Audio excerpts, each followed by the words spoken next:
Okay, folks, Brick Bearing has returned after almost a month hiatus due to two things. One was moving my Lego City and dismantling it and putting that in a different room. And two, reopening my Bricklink store, which was a lot more work than I thought it was going to be. I had to go back in and do all the inventory, upload all the parts again. It took me forever. I'm still working on that, but that's kind of the explanation for the hiatus. Let's get to our big set, the UCS Death Star, released in 2016. It is a phenomenal set, phenomenal build. Everything love it, but there are some problems with it, and we're going to talk about that in a second. But first off, let's talk about Death Star from 1979, I want to say, from Kenner. This is a great set. I saw it as a little kid.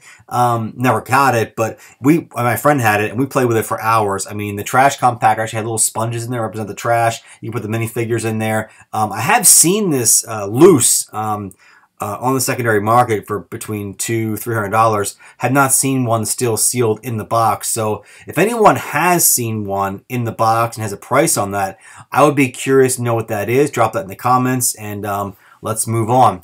Now, we're obviously going to compare it to the old Death Star released in 2008. The retail price now is $400, current value $376, and parts value of $759. And this, we have an opportunity here to kind of get a case study of what happens to a set, a big set, when a re-release happens a year after it retires. And we're kind of seeing some catastrophic results here. We'll get into those in a second. But first is the first one right here. The set is currently reselling at minus 50% of its parts value, and that is unacceptable for a set this large, obviously. But this is what can happen when you have these scenarios pop up.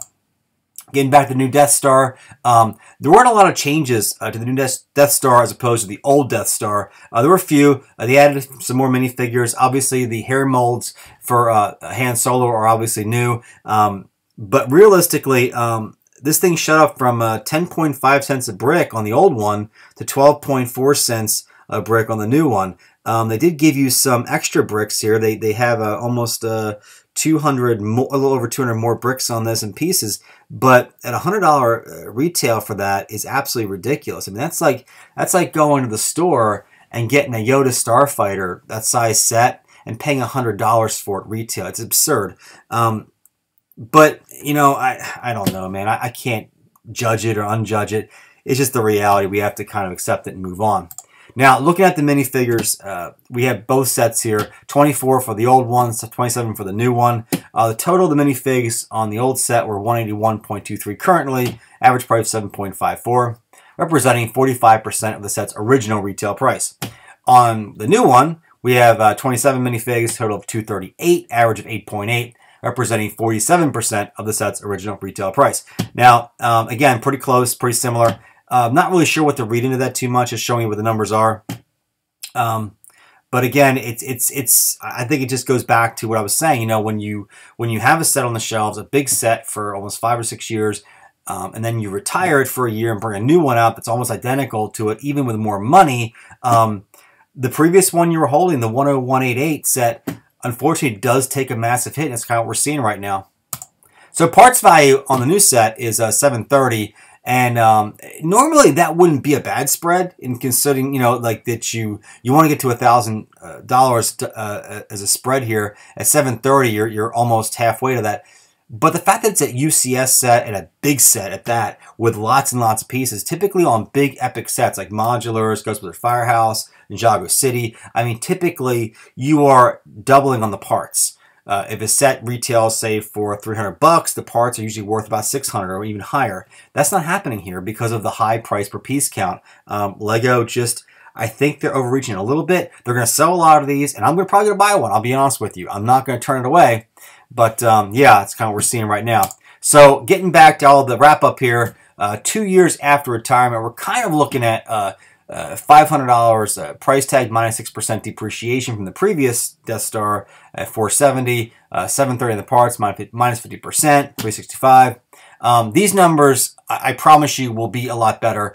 We're just simply working with the numbers we have right now, and so don't panic. This is going to do better over the course of time.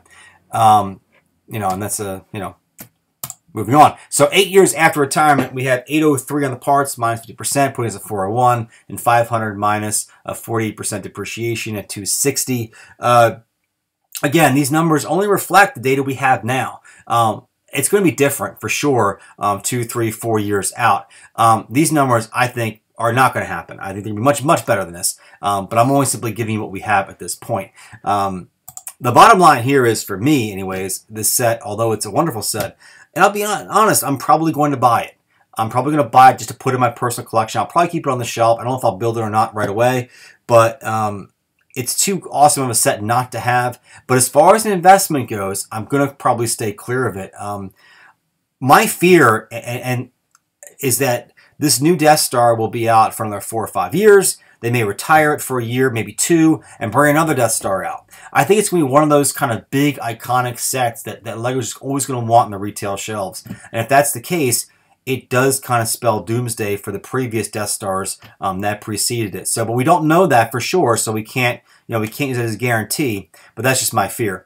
Either way, though, even if the Death Star numbers improve, I don't know how much higher they're going to be. I just think that there's too many concerns here for me. I'm staying away from it as an investment, but I certainly would advise you to pick one up because it's a great set, and I'm definitely wanting to get one myself. So as always, guys, thanks for watching. I will see you in the next video, and as kids say, peace out.